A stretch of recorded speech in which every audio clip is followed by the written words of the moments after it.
I'm here at Fort Monroe. I'm standing on the porch of Quarters 1, where the Marquis de Lafayette has stayed and President Lincoln. Join me today on Walk with History as we do a tour of Fort Monroe here in Hampton, Virginia.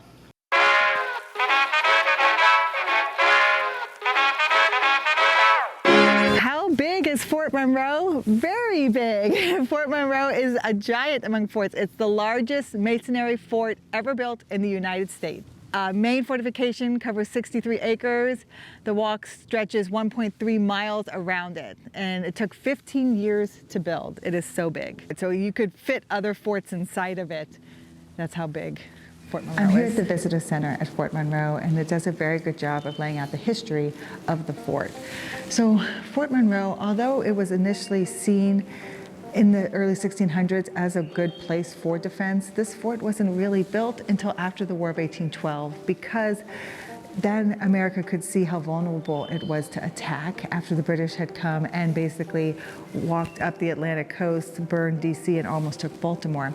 So President Monroe put in the order to build a fort here, and construction wasn't complete until 1834.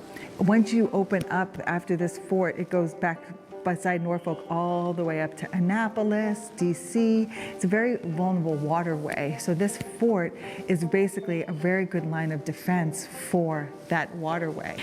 It's so significant during the Civil War because right after South Carolina secedes from the Union and they lose Fort Sumter, President Lincoln is like, let's build up Fort Monroe, keep that vulnerable area safe for the Union because of what it is for that waterway right there. So Fort Monroe never falls to the Confederacy, even though Virginia goes to the Confederacy. And when enslaved start to flee and come north, they come here to Fort Monroe. So one of the first contraband camps, because that's what the enslaved were called at the time, were here at Fort Monroe, where the enslaved could come and be safe, and they set up makeshift hospitals, and they set up makeshift schools for them. And that's when Harriet Tubman is here. She's here during that time working at a makeshift hospital. She does helping with the enslaved that are fleeing, which they call contraband at the time. But here's it says to Harriet Tubman, Contraband Hospital at Fort Monroe, and Harriet Tubman briefly served as matron in 1865. So at the end of the Civil War, 9,000 contraband and refugees had built homes in the ruins. So contrabands are enslaved, refugees are people that are leaving. They do not have to be enslaved. They're just refugees from the war. And then Hampton University is built here. And Booker T. Washington is a student at Hampton University. So Fort Monroe has a very unique history. It's very cool. Hampton University is kind of built on that location of where these first freemen's schools were established, and then Booker T. Washington is a student there. Hampton University today is one of more than 100 historically black colleges and universities in the United States. And the school provided African American and American Indian students with experience in trades and industry skills they could learn. Within 25 years, the school had trained nearly 1,000 teachers. And so 150 years, Hampton University is still going strong today. In the fall of 1872, 16-year-old Booker T. Washington journeyed over 500 miles, mostly on foot, determined to reach Hampton Institute, known today as Hampton University. That's pretty cool.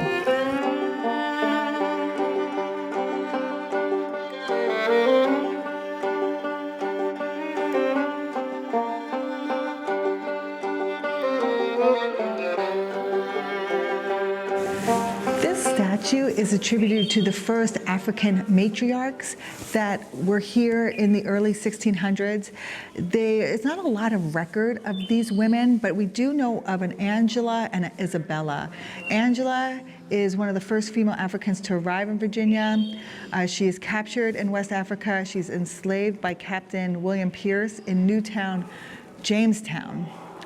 And then Isabella, we have record of Isabella because when she arrives here with her husband, Anthony, they come on that ship, White Lion, but their son, William, is the first documented African child born in this settlement of the British colony. He is the first free African child born.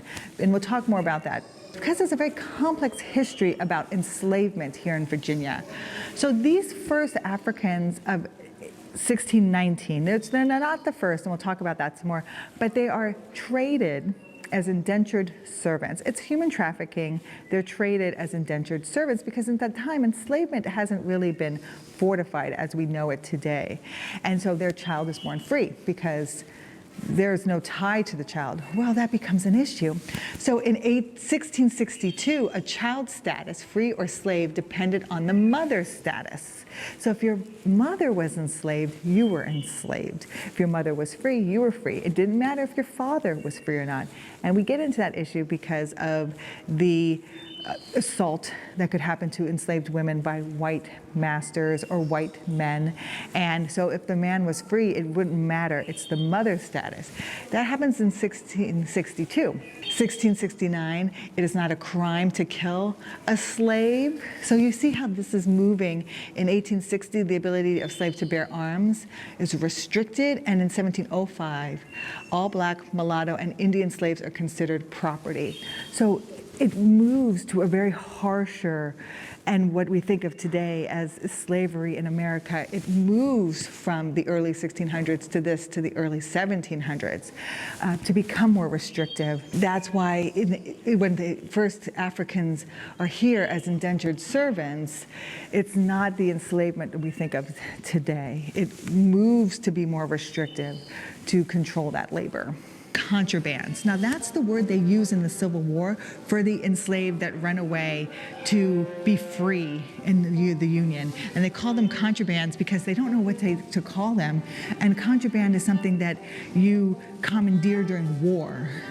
And these are the first three contrabands. On May 23rd, 1861, three enslaved men, Frank Baker, James Townsend, and Shepard Mallory, escaped from Confederate lines at Sewell's Point and journeyed across Hampton Roads under the darkness to Fort Monroe.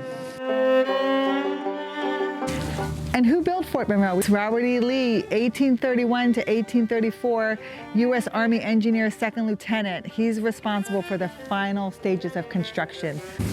This is us walking from the visitor center over to the museum, so you can see how cool this moat is. And it talks about all the stuff they have found inside this moat, a lot of bottles, a lot of history. And when you walk from the visitor center over to the museum, you're gonna walk through some of these casemates.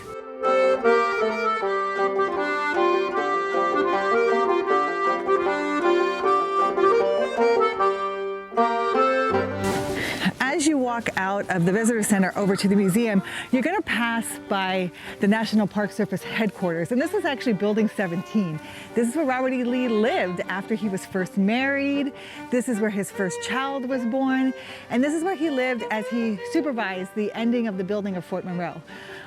Building 17, his wife, Mary Ann Custis, would come down here and visit. And again, their first child, George Washington Lee, was born here, Building 17.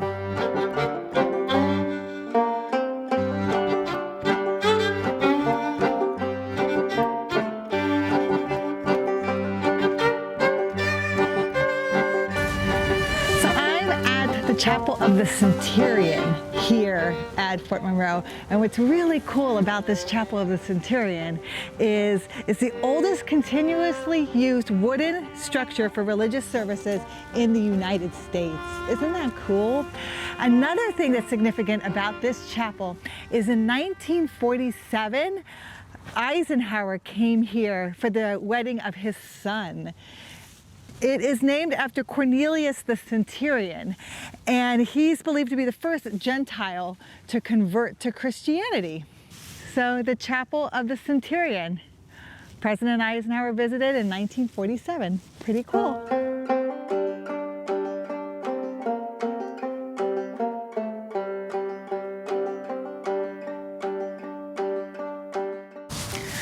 This is Old Point Comfort Light.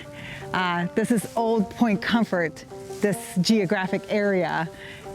Fort Monroe is built on Old Point Comfort. So this is Old Point Comfort Lighthouse, built in 1802. It's the oldest standing structure at Fort Monroe. During the War of 1812, this lighthouse was captured by the British. Another reason for why Fort Monroe was built, because this area was left so vulnerable by America, and so to build this fort here would be better protection. During the War of 1812, the tower was used as a lookout for the British forces while they attacked Washington. It looks like it could use a paint job, but it's pretty cool. So the first Africans in America, we can't even say when that happened, but there is evidence that in the 1500s that the Spanish brought Africans as slaves with them when they were exploring, looking for the Mississippi River, looking for the Fountain of Youth. So Africans were here before 1619. Also, in Jamestown, before 1619, there are free people of color living. So it's misleading when it says first Africans, and it even says when it's first documented Africans. It is misleading because we have some in Jamestown before 1619. It does, like I said, start to open the conversation up where we can talk about when did the first enslavement happen here. And it's not even this, because like I said, this is indentured servitude. I would say the first enslavement starts to happen later when the laws start to change to enslavement, to lifetime of labor and ownership and property, where this indentured servantness starts to shift from you only owe so many years to now your life is property. And then when that changes, it also changes the laws against how you can own a person and what you're responsible for. You won't be held responsible for any punishment you put onto them. As an indentured servant, if you get abused by your person you're serving, you could bring them up in court, but enslavement you cannot. So that starts to shift as more labor is needed, as the colonies get settled more. So this does open up that conversation. So this archway here used to say Jefferson Davis Memorial Park. It was dedicated in the 1950s, and it was placed here in the 1950s. This is the civil rights movement, before the civil rights movement, when these things are kind of the pushback to the civil rights movement. There's controversy of taking it down or leaving it up to talk about things like this. Now the words have been taken down. Jefferson Davis Memorial Park has been taken down, but the archway is still here, and this is considered Jefferson Davis Memorial Park, which in my opinion is not much of a park.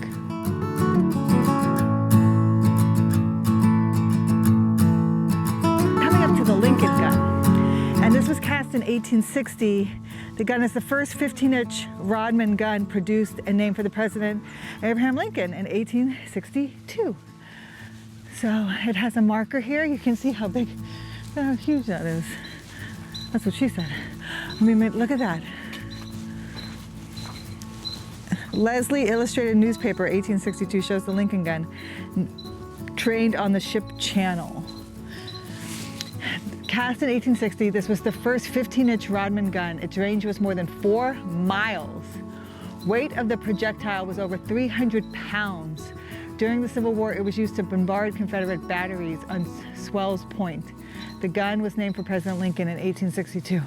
So this looks like what a cannonball would look like.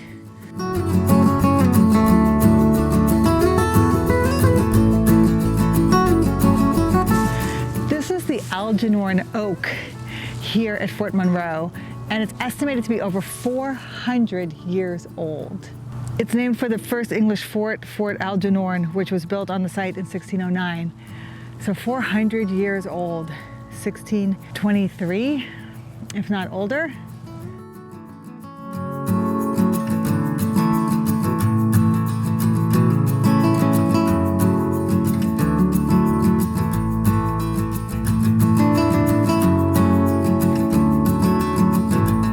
This is quarters 1 right here. We'll walk over and get a better view of it. But this was constructed in 1819. It's the oldest house inside the moat inside the fort here. Some of the famous visitors to Quarters 1 have been the Marquis de Lafayette. President Lincoln stayed here. So who knows?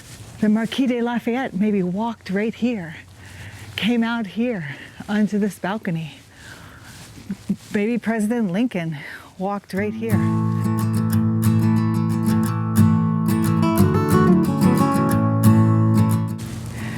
President Abraham Lincoln stayed at Guest Quarters 1 during his visit, May 6 to 11th, 1862. During this visit, President Lincoln, Major General John E. Wool, and Commodore Lewis Goldsborough planned the attack on Norfolk, Virginia, which would lead to the Battle of the Ironclads. He comes back here February 3rd, 1865, for a peace conference with the Secretary of State Seward, Confederate Vice President Alexander Stephens, Confederate Senator Robert Hunter, and Confederate Assistant Secretary of State John Campbell. They met on a riverboat. It's known as the Hampton Roads Peace Conference, and it did not result in ending the war. But Abraham Lincoln stayed right here. See me walking up the steps, just like the Marquis de Lafayette in 1824, 1862, just like Abraham Lincoln in 1862.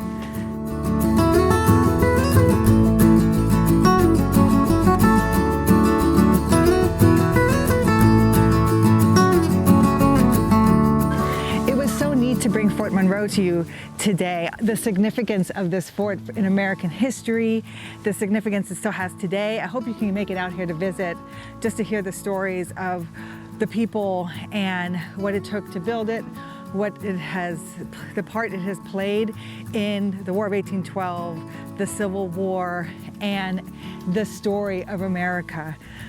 I just hope you really had a good time, because it was really cool for me. On to my next Walk with History.